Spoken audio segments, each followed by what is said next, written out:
Feliz tarde, mis queridos socios de aprendizaje. Bienvenidos a su Learning Talk, que estamos transmitiendo a través de Zoom y por Facebook. Estaremos también en YouTube y en LinkedIn. Así que, por favor, garanticen su suscripción a nuestro canal de YouTube. Es muy sencillo. Ponen mi nombre y mi apellido y les sale el canal de YouTube. Qué bueno. El día de hoy vengo sin intenciones. ¿Cómo será eso? ¿Qué será eso de que vengo sin intenciones? Les diré una bomba de humo, ¿verdad? Porque hoy vamos a hablar del aprendizaje implícito. El aprendizaje implícito. Y el aprendizaje implícito es un aprendizaje no intencional. Es una cosa maravillosa. Voy a empezar con algún relato. A ver, Francisco, cuéntame, ¿hay algún deporte que te interese? Que le pongas atención. El fútbol me interesa. El fútbol soccer, el El fútbol fútbol soccer, sí. balompié. Sí, la natación también me gusta practicar y me gusta verla, pues, ¿no? No me causa, No, digamos, además cosa. yo te he visto en la piscina. Cuéntame, hablemos un poco sobre el fútbol. Hablemos sobre el fútbol. ¿Alguna vez jugaste fútbol? Sí, pequeño jugué fútbol, Muy bien. pero Cuéntame, cuéntame cómo era que ingresabas en el campo de juego. bueno, el ritual de la vestimenta, en primer lugar, el estar preparado para que antes de ingresar al campo de juego, pues tener el uniforme correspondiente, los zapatos correspondientes, ¿Y cómo sabías cuáles eran los zapatos correspondientes? porque lo aprendí justamente con los compañeros que asistían a la clase de educación Al física, juego, al al juego. juego y además a clase de educación física en fútbol. Pues entonces me decían, mira, cómprate tal zapato, que tenga que tener taco, que esto, que... Entonces ¿Y ellos cómo sabías lo que era un taco? no sabían, no, para nada, ¿no? Sí, Mm, era todo un interesante. aprendizaje, desde la forma de la franela, los chores, todo ¿Y era... la franela tenía cuello?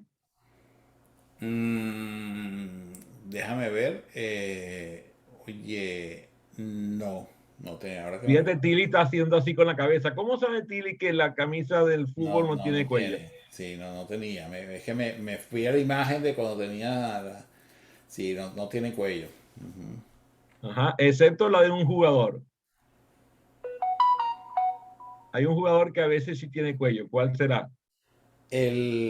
Será bueno, no sé si cuentas al refri como No, jugador también. jugador. Jugador, el portero. El portero, a veces el Exactamente. portero tiene cuello, ¿no? Sí, Entonces, correcto. y cuando ingresabas al campo de fútbol, cuando estaban ya en un juego relativamente formal, Sí. ¿entrabas por los laterales o por los extremos? Laterales. Por los laterales. ¿Y cómo sabía que entraba por los laterales? Igual por aprendizaje. Pues si se te ocurría entrar por el extremo, lo que recibía era una reprimenda de los compañeros, pues, ¿no? Muy bien. Sí. ¿Y Por imitación, exactamente, por cómo imitación. sabías hacia dónde golpear la pelota? También interesante porque es como un movimiento que tú vas viendo de los demás compañeros, pues de identificación por el color, por ejemplo, ¿no? Si eso pudiera ser por los números, eso puede ser también ¿Alguien te dijo que una tú forma. tenías que jugar con los jugadores que tenían el color de tu camiseta? No, la verdad que no. Se, ¿Y se, alguna vez se viste a supuso. alguien corriendo al revés, corriendo en contra, yendo en contra, como si fuera a su portería? Haciendo un autogol. No, yendo corriendo con la pelota, corriendo hacia la portería contraria, hacia la portería Yo, de yo él, una por vez lo ejemplo. hice, yo una vez lo hice porque me equivoqué y Te entonces equivocaste. ¿Y cómo sabías que estabas equivocado? No lo sabía, porque la emoción de tener la pelota los pies me hizo a mí imaginar que iba en la dirección correcta. Y no presté atención, no escuché nada, sino pudo más la emoción de tener el balón en mis pies y de poder saber de que podía avanzar que la lógica de hacia dónde estaba avanzando, ¿no? Fíjate, qué interesante. No tenías conciencia directa de lo que estabas aprendiendo, pero lo estabas aprendiendo. Ujú. Eso es aprendizaje no intencional. Qué maravilloso, ¿verdad? Es una cosa insólita, porque además te deja ver que nosotros aprendemos de esa manera prácticamente la mayor cantidad de cosas que hacemos en la vida. La hacemos con aprendizaje no intencional. Voy a contarles, a ver, voy a aprovechar la presencia de Teresa y de Tili. A ver, ¿cuál de las dos, Teresa o Tili, han tomado alguna vez clases de canto? ¿No? Teresa dice que no, Tilly tampoco. ¿Y cuál de las dos le gusta cantar? Tampoco. ¿Y quién de las dos canta así no le guste cantar? Ajá, Tilly. Muy bien. Hablemos de Tilly entonces. Eh, ¿Cuál es tu canción preferida? Me encantan los boleros y me encantan las rancheras. Muy bien. Entonces, por ejemplo, eh, una rosa pintada de azul. Es un motivo, ¿Y cómo sabes que lo que viene es un motivo? ¿Cómo sabes eso, que lo que viene es un porque motivo? porque la repetición y porque me gusta la canción, entonces lo que a uno le gusta lo va como aprendiendo, como asumiendo, como integrándolo a su vida. La canción la ibas escuchando, la escuchaste una vez, la escuchaste dos veces y al ratico ya la estabas repitiendo, ¿sí? Y a veces ni siquiera la repetían correctamente, a veces las palabras se te cambiaban en la mente, ¿verdad? Y cuando pasaba algún tiempo se te olvidaba la letra y un motivo, ¿verdad? Empezabas a hacer eso. Entonces, eso tiene que ver precisamente con ese aprendizaje que como no tiene intención, tú te lo aprendes, pero tampoco es que te lo aprendiste y ya, y que no se te borra de la mente, ¿no? Sino que de pronto en la cantidad de canciones que te gustan, de los boleros que te gustan, hay algunos boleros que te acuerdas, pero otros que te gustan no te acuerdas y empiezas a confundir la letra de uno con la del otro, ¿verdad? Eso es una maravillosa forma de aprender. Las canciones se aprenden muchas veces sin intención. eh, Ustedes se acuerdan cuando cantábamos originalmente, Tilly, tú viviste en los Estados Unidos más o menos la primera vez, ¿a qué edad? Primero nací, después volví a los 6, después volví a los 16, después volví a los 20, Muy bien. ¿Y a qué edad hablabas inglés? a los 7. A los 7, ¿verdad? Qué interesante, ¿verdad? Naciste, naciste en territorio americano, pero hablaste el idioma inglés a los 7, ¿verdad? Aprendí a Porque leer, todo el tiempo en el hogar te hablaban en español. aprendí a leer y escribir primero en español, en inglés que en español, pero no viví los 7 años en Estados Unidos. Solamente a los 5 o 6 estuvimos allá y a los 7 ya hablaba inglés. Y como muchos hispanos, en casa se hablaba el idioma español y el niño aprende el idioma español cuando pequeño porque los hispanos piensan que luego cuando vayan a la escuela van a aprender el idioma inglés. Entonces prefieren que adquieran el idioma español para que después no estén hablando con acento el idioma español, ¿verdad? Muy cómico eso. Que por cierto es algo, algo que sí ocurre, pero podemos conversar sobre el respecto. Entonces, en ese aprendizaje no consciente, nosotros aprendemos prácticamente todas las tareas que repetimos a diario. La limpieza, la higiene, el orden, los rituales. Por ejemplo, ¿quién de ustedes aprendió a pedirle la bendición a su papá, a su mamá, a sus abuelos, a sus tíos, aquí a Tilly? Entonces, Teresa no, Teresa no, Por lo tanto, cuando Teresa va a un hogar donde tienen la costumbre de pedir la bendición, ella dice, pero ¿qué tanto le piden la bendición? Porque todo el mundo, nosotros, por ejemplo, en el caso nuestro, le pedimos la bendición hasta a los primos. A ver, Francisco, no has dicho nada respecto a ese tema. Estás ahí mirando hacia abajo, no me dejas leerte la mente. A ver, ¿cómo era la costumbre de ustedes en el hogar? ¿Pedían la bendición o no? Total, total. Desde muy pequeño nos exigían pedirle la bendición a los padres en primer lugar y nunca a los hermanos. Eso sí no se hacía. No, Padres y yo he hijos. visto gente pedirle la bendición a los hermanos A mayores. los Sí, hermanos es señor. posible, sí, pero en mi caso nunca se exigió Fue eso. así. Pero, Lo que por ejemplo, sí, padres, tíos, padrinos, y a veces correcto, hasta los eso es correcto. amigos muy Sí, íntimos de los padres también se extendían. sí. Ese ritual lo aprenden muchos niños, sobre todo de hogares hispanos. También pasa eso. Todos, por ejemplo, los rituales de la mesa. ¿Mm? Los rituales de la mesa.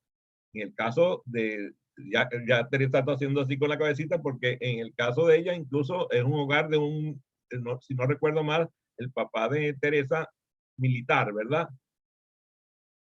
De Militar. la policía, la policía. Ujú. Ah, ok, pero un régimen militarizado. Entonces, probablemente la mesa también tenía cierto grado de estructura, ¿cierto?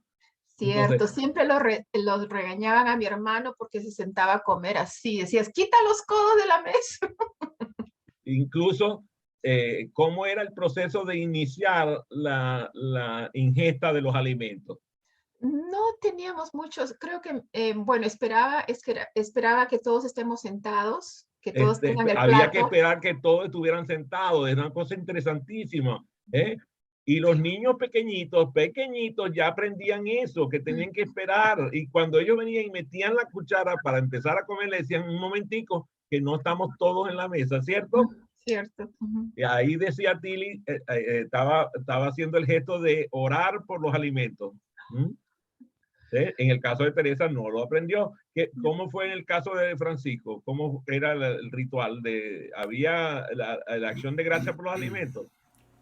Pues no. Lo que había era respeto por el lugar del padre en la mesa, que siempre ocupaba el mismo lugar. Es decir, ese lugar era eh, prefijo, predestinado. Yo por conveniencias gastronómicas normalmente siempre me sentaba al lado de él, a pesar de que le correspondía a mis hermanas. Entonces, pero no había, no hubo ese ritual. Yo lo aprendí aquí en los Estados Unidos. Muy Bueno, bien. y en Polonia también. Y te pregunto, eso te iba a preguntar por tu experiencia de haber vivido en Polonia, donde las Sí, familias son por lo general muy católicas sí, y entonces ahí está la acción de gracias para los alimentos. total, Ah, sí, total. creo que la voy a pegar con Tilly cuando le diga que en el caso de Tilly es distinto al de Francisco porque no solamente el padre tenía lugar fijo, sino todos en la mesa tenían lugares fijos. Es así, ¿verdad, Tilly? Eh, Nosotros también. y Ujú. en el Así caso de es. Teresa lo mismo. Entonces, esos rituales lo aprendes inconscientemente. Tú no te das cuenta de que lo estás aprendiendo hasta que de pronto vienes, claro, pues tú vienes y a lo mejor te llega un advenedizo, un primo, por ejemplo, llega a comer y se le ocurre la bendita gracia de quererse sentar en el lugar de tu papá o de tu mamá. Entonces, no, ahí no, ahí no, ahí no. ¿Eh? Puede ser que le cedan el puesto de uno de los muchachos, pero el puesto de papá y mamá no se lo van a ceder. Nunca. Entonces, todo eso es parte del proceso de aprendizaje que nosotros tenemos. Ustedes imaginen cualquier rutina hogareña, cualquiera.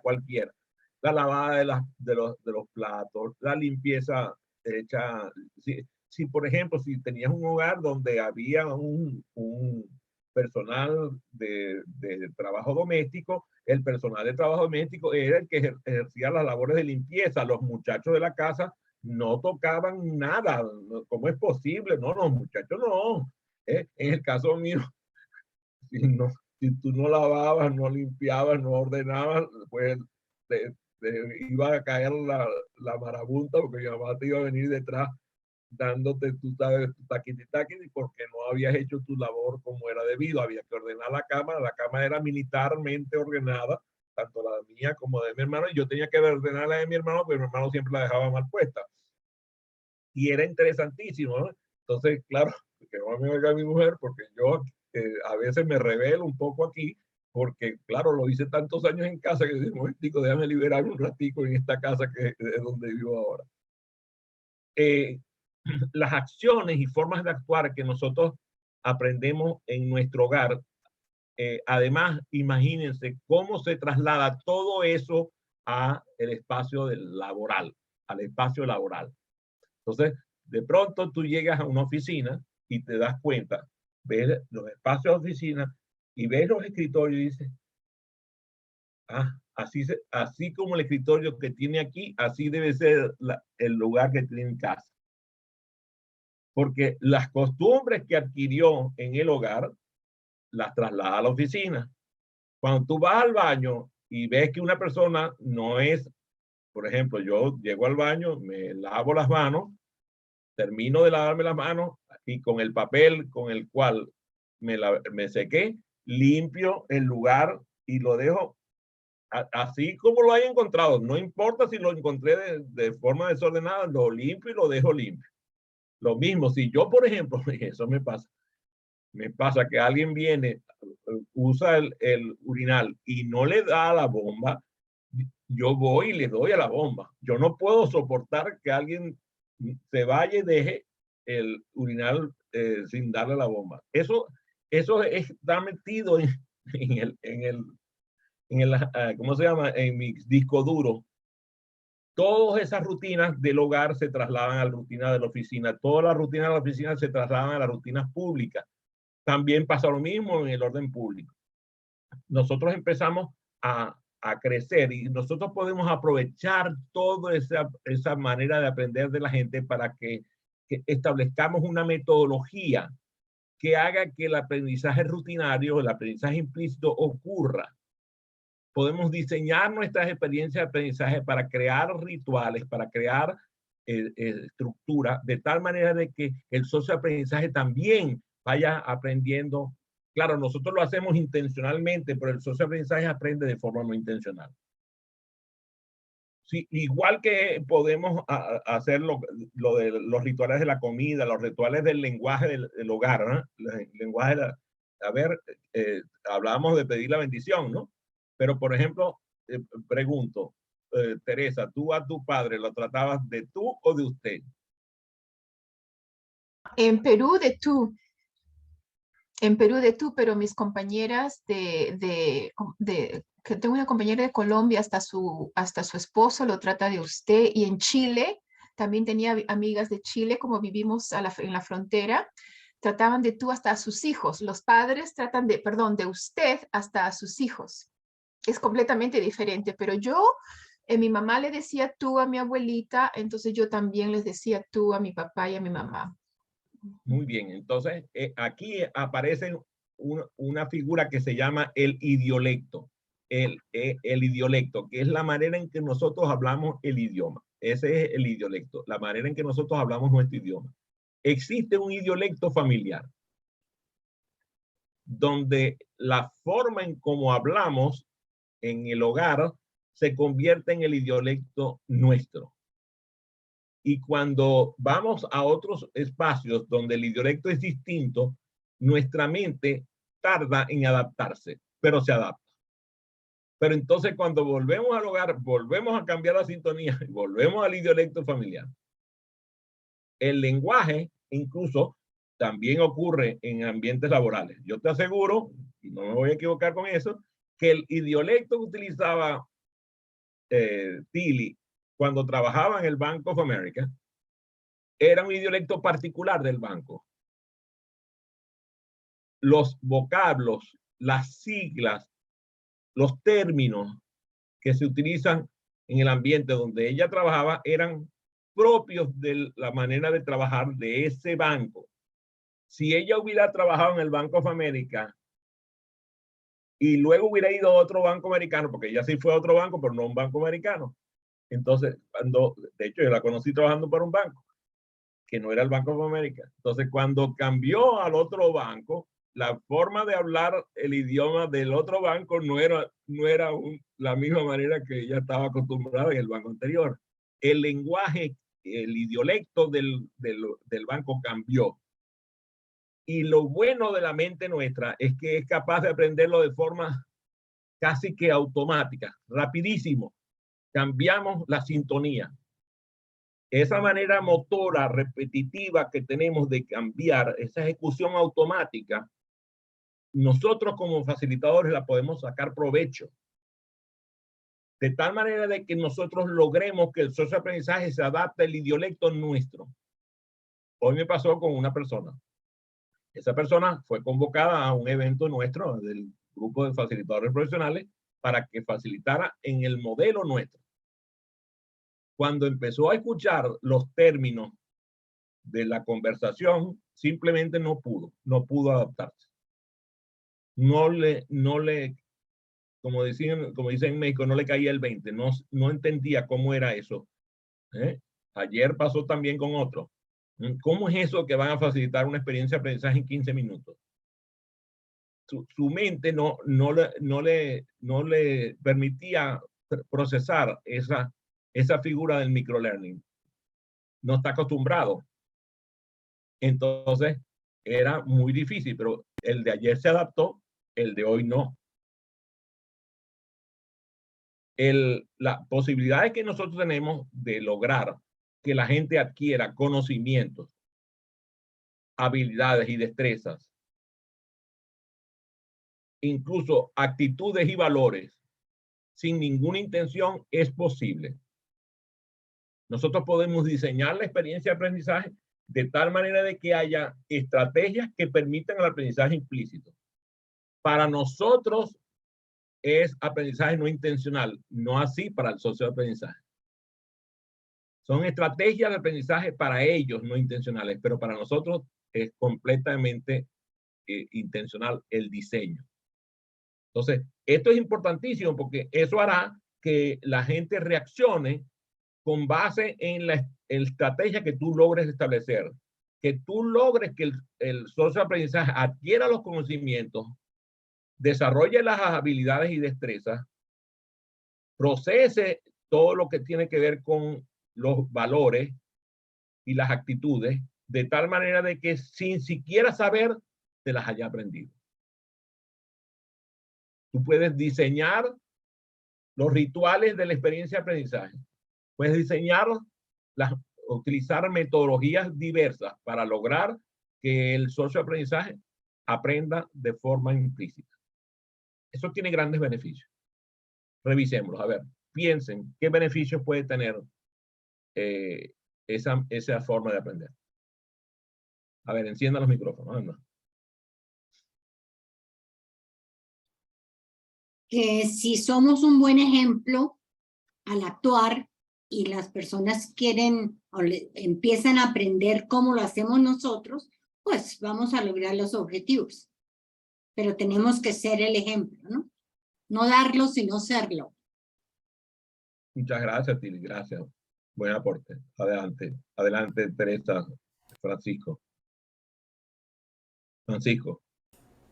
Sí, digo que una de las ventajas de aprender de esa manera es, primero, la facilidad y segundo, la recordación. Creo que puede ser un elemento importante el aprender de esa forma no intencional, entre comillas, porque pues se puede adquirir el aprendizaje de una manera, yo diría fácil, pues, ¿no? Muchas gracias. Teresa, ¿algún aporte?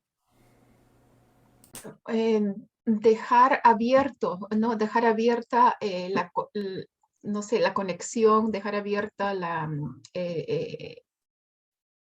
manera de relacionarse con la persona que está aprendiendo, con la persona que está transmitiendo el aprendizaje. Yo pienso de que dejar abierta esa llave es importante. Ojo con el lenguaje, Teresa. Cuando estamos en un proceso de aprendizaje, no transmitimos. Sí, Comunicamos. estaba buscando, sí, compartimos. No, y comunicamos también, porque Y comunicamos. comunicar no tiene que ver de establecer una comunidad. Cuando transmitimos es que vamos así. Sí, sí. Eso no es Sí, facilitar. eso me refería, de la Muy comunicación. bien. Entonces, fíjense, a veces nosotros queremos que la gente aprenda algo y podemos observar cuál es el aprendizaje implícito que traen anterior. Y con base en el aprendizaje implícito que traen anterior, podemos construir el nuevo aprendizaje. Eso puede ocurrir, por ejemplo, cuando vemos a la gente aprendiendo un oficio. Llega a un lugar donde va a aprender un oficio y tiene nociones del oficio. Y normalmente las nociones están erradas en la aproximación de la realización del oficio. Entonces nosotros podemos dejarlos primero, observarlos, sin que, claro, vayan a causarse un daño o causar un daño en una maquinaria o un material, pero lograr que nosotros podamos observar cómo están conduciéndose ante el oficio, para luego entonces influir en ellos para el nuevo aprendizaje. Además, hay que pensar que el aprendizaje implícito funciona de maravilla en las nuevas generaciones. Mientras más joven el estudiante, más fácil es que aprenda de forma implícita. En el caso de los adultos y de los adultos mayores, hay que tener mucho más cuidado porque son más aprensivos. Incluso si tú les muestras que su aprendizaje que ellos traen no es conveniente, no es correcto, no produce el resultado apropiado, pueden inhibirse y no querer seguir aprendiendo. Incluso pueden alejarse del proceso. Muchas veces nosotros hacemos detección de necesidades, lo hacen muchas empresas. Esas necesidades son una cosa muy interesante. Déjenme contarles esta historia. Fuimos a trabajar para una empresa petrolera, una de las más importantes empresas petroleras del mundo. Y fuimos a mostrarle la herramienta de mapas mentales. La persona que nos estaba entrevistando nos contrató para dar un primer programa de mapas mentales. Perfectamente. Oye, triunfo. Firmamos el contrato. Perfecto. Resulta que esa persona, por rotación natural, salió del cargo y vino otro. El nuevo que vino dijo, ¿qué es eso de mapas mentales? No. La gente nuestra no va a estar jugando. Entonces yo le dije, no se preocupe, dejamos sin efecto el contrato y ya está.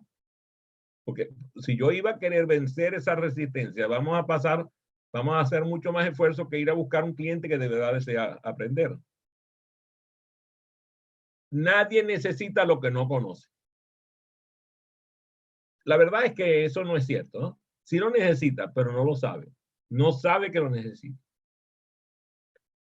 Voy a preguntarle, por ejemplo, a ver, Francisco, ¿cuándo aprendiste mapas mentales? ¿Cuándo aprendiste sobre mapas mentales tú? Wow, aprendí sobre mapas mentales en mi programa de coaching con Jazmín Zambrano. Ella fue la que ¿En qué año fue eso? Wow, en el año 2000, 1999 más o menos. Hace Perfecto. 20 Fíjate qué años. interesante.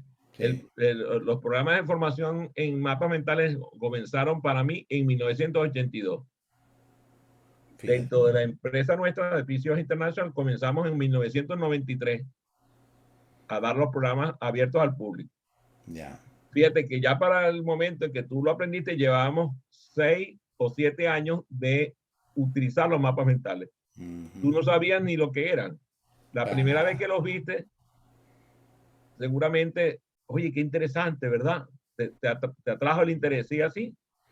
Sí, los beneficios del mapa mental, sí, sí. Muy bien. ¿Y cuántos de la gente que tomaron el programa junto contigo también se formaron en mapas mentales? Bueno, todos los que estábamos participando, pues recibimos digamos, la inducción por parte en este caso, de Jamín Zambrano sobre cómo se elabora un mapa mental y después Participamos en actividades ulteriores ya de profundización, vamos a llamarlo así, ¿no? Muy bien. De sobre la elaboración de mapas mentales, ¿no? Cada vez que vienes a este programa de Learning Talk, al finalizar, tú terminas una minuta y me la envías. ¿Es correcto? Eso es correcto, sí. ¿Y esa minuta en qué elaboras? ¿Cómo la elaboras? En formato de mapa mental.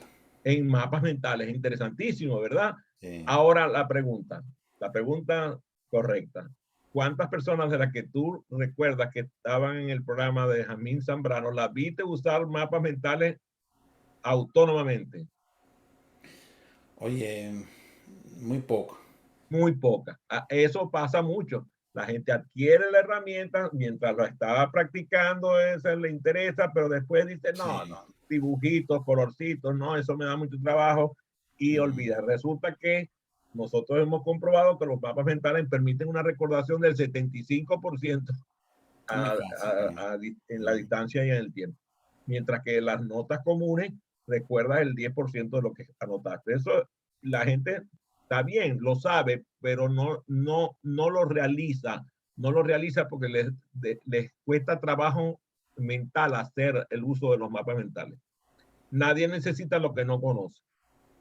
Entonces, hasta que las personas, por ejemplo, muchas veces las personas no saben ni siquiera que están haciendo mapas mentales y están haciendo mapas mentales porque lo aprendieron de forma implícita. Ellos simplemente estaban en un ambiente donde empezaron a utilizar los mapas mentales, ni siquiera se daban cuenta que lo estaban aprendiendo.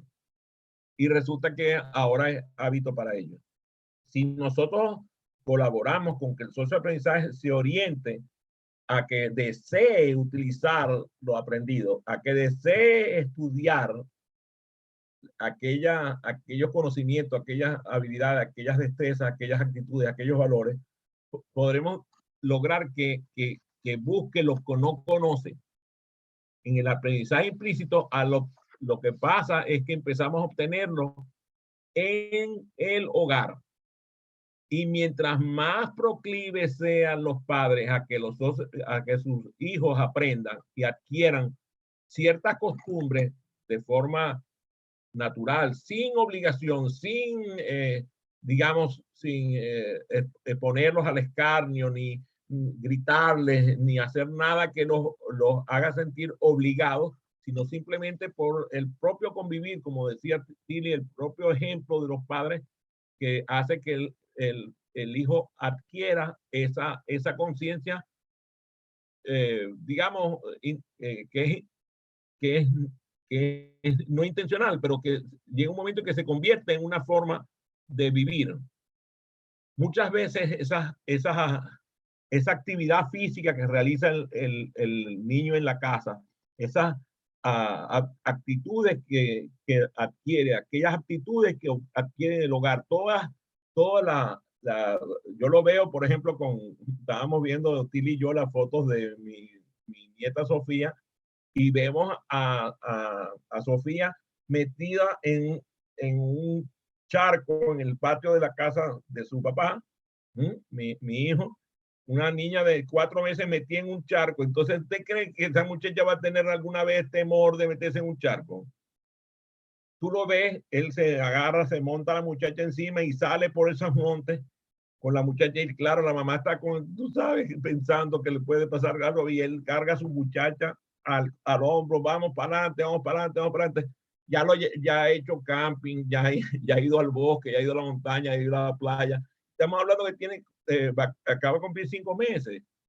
Esa manera de funcionar, la niña la va a hacer, yo me imagino que vamos a tener muchos inconvenientes conmigo porque yo soy bastante inepto en el asunto, pero yo me callo la boca y la dejo tranquila para que ella adquiera la constancia, con la constancia que tiene su papá, adquiera todas esas habilidades de forma prematura ahora con su niñez.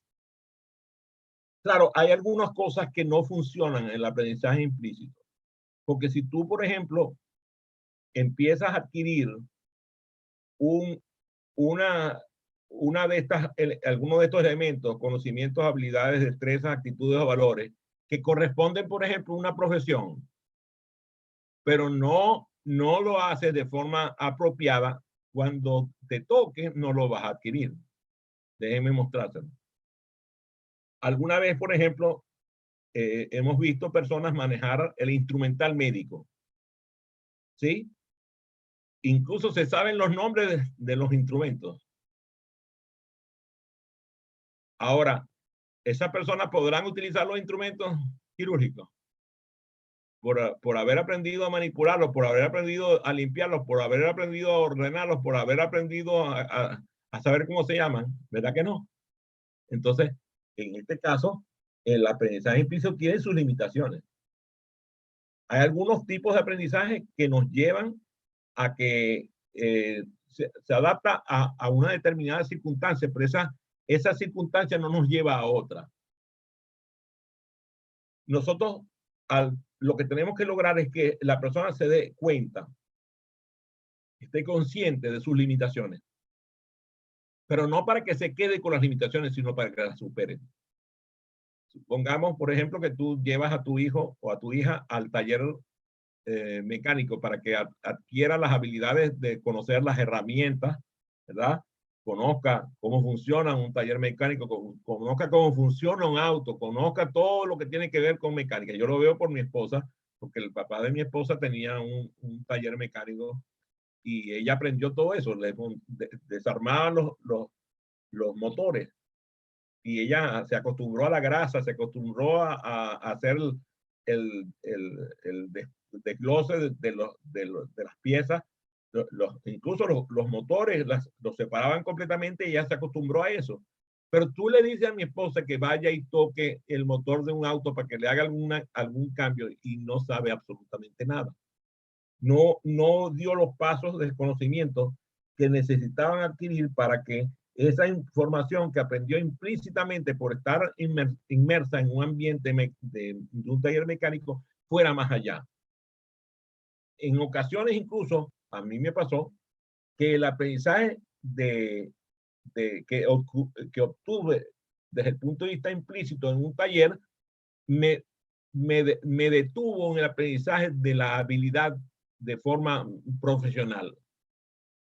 Adquirí la herramienta de forma, adquirí la habilidad de forma automática, porque me metía con el auto a desarmarlo, a hacer una cantidad de cosas con mis amigos, armábamos los autos, desarmábamos los autos, pero la verdad es que no lo hice de una forma ordenada. Al no hacerlo de forma ordenada, la disciplina que tenía que haber adquirido para realizar el trabajo mecánico, no la adquirí, mientras que mi hijo Andrés y mi hijo Adrián Antonio son extremadamente aptos con el tema de la mecánica automotriz. Lo que importa entonces es que la persona adquiera implícitamente lo que puede adquirir implícitamente y se busque que no lo adquiera así cuando tiene que desarrollar la habilidad en una forma profesional. Muchas veces el aprendizaje de un deporte ocurre de esa manera. La gente aprende por práctica y cuando le toca practicar el deporte de forma ordenada, no logra realizarlo. Yo lo veía, por ejemplo, en el dojo de karate donde yo asistía. Habían estudiantes que habían comenzado desde muy temprana edad a recibir la formación con el maestro, con el sensei, que habían adquirido la habilidad desde muy niños, de 3 años de edad. Y habían estudiantes que llegaban al dojo ya mayores. Por más disciplina que tenían, no podían hacer las mismas cosas porque no la habían adquirido en el momento apropiado. Aprendían, pero no la perfección. La perfección ocurría, salvo algunas excepciones, porque siempre hay excepciones que confirman la regla.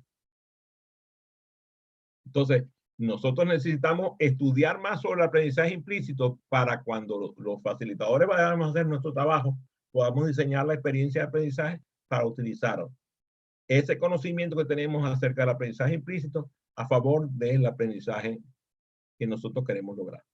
Espero que les haya gustado el tema. Acepto sus preguntas.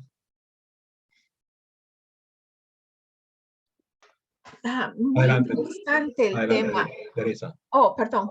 Adelante, No, Teresa, adelante, Teresa. Bueno, porque a veces uno aprende mal y después hay que desaprender para aprender correctamente. Entonces, a veces no ayuda este aprendizaje implícito, como cuando uno tiene que aprender los pasos correctos, cómo funciona un motor, por ejemplo, cómo ponerlo, porque si uno lo aprende sin los pasos adecuados, yo pienso, así como dices, ¿no? A veces afecta el aprendizaje correcto. Fíjate, hay que tener conciencia de que el desaprendizaje no existe. El desaprendizaje es una entelequia que nosotros utilizamos para fines metafóricos de buscar dejar lo que aprendimos antes por aprender lo nuevo. Pero el cerebro no tiene capacidad de desaprender. Lo que tiene capacidad de aprender más. Entonces, de alguna manera, se llama desaprendizaje a sustituir el aprendizaje viejo por el nuevo que necesitamos. Eso es importante saberlo, porque mucha gente habla de desaprendizaje así como si fuera que vamos a las neuronas y le desincorporamos la información para meter la nueva. Eso no es así. No, tiene que olvidarse de lo que aprendió mal para aprender lo que para aprender. Pero es que el olvidarse no existe. O sea, el cerebro no es capaz de olvidar nada. Déjame decirte algo que yo he estado revisando muchísimos autores en esto. El cerebro humano no olvida nada de lo que con el cual ha sido estimulado desde su existencia. O sea, incluso tenemos recuerdos intrauterinos. Desde la concepción, no olvidamos nada. Solamente que no, como dice Jamín Zambrano, que Dios nos dio el cerebro, pero no nos dio el manual de uso. Por lo tanto, no podemos acceder a la información que tenemos en nuestro cerebro. Entonces, lo que sí podemos hacer es cambiar un hábito por otro. Claro, a eso me refiero. Muy bien, gracias por tu aporte. Adelante, Tili.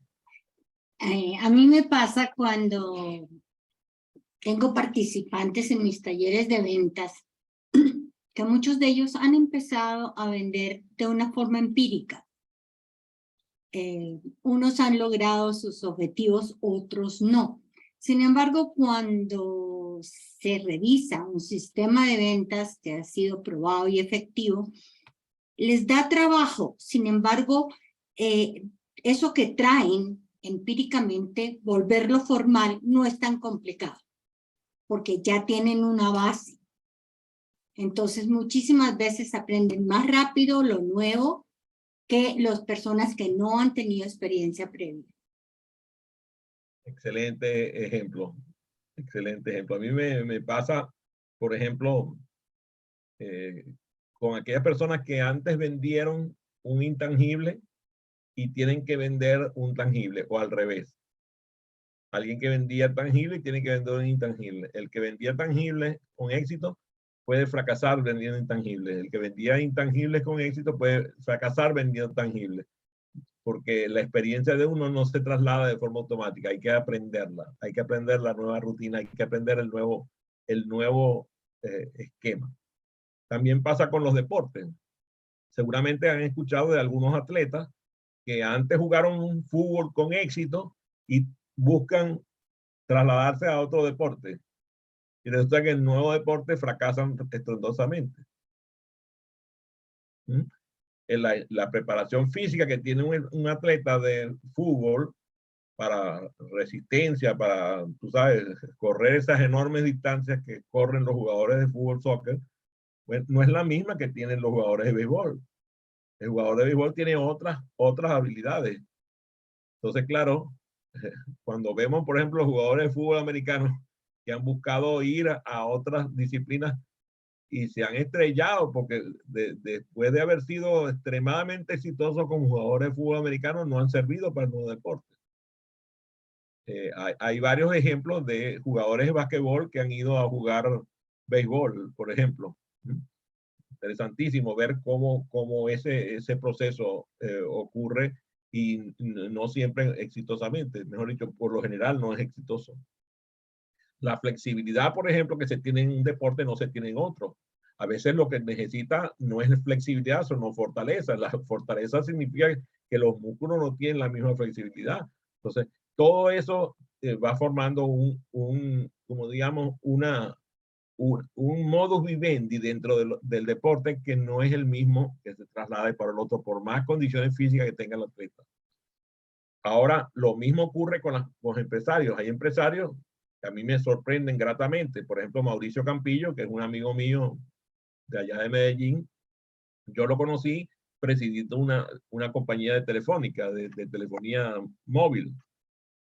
Después dirigió Hace Grasas, una enorme compañía de alimentos de Colombia. Después, ahora dirige una compañía que se llama Soya, que es un monstruo de producción de alimentos para animales. Entonces tú dices, Dios mío, este muchacho tiene una mente brillantísima porque se traslada de una forma ¿cómo se llama? De negocios a otra con una habilidad inusitada. Ahora habría que ver cuáles serán las características que él utiliza para tener éxito en todos los negocios donde se mete, por más diferente que sea.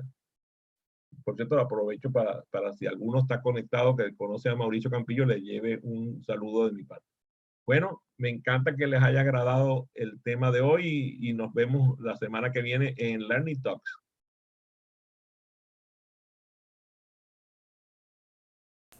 Bye, equipo. Les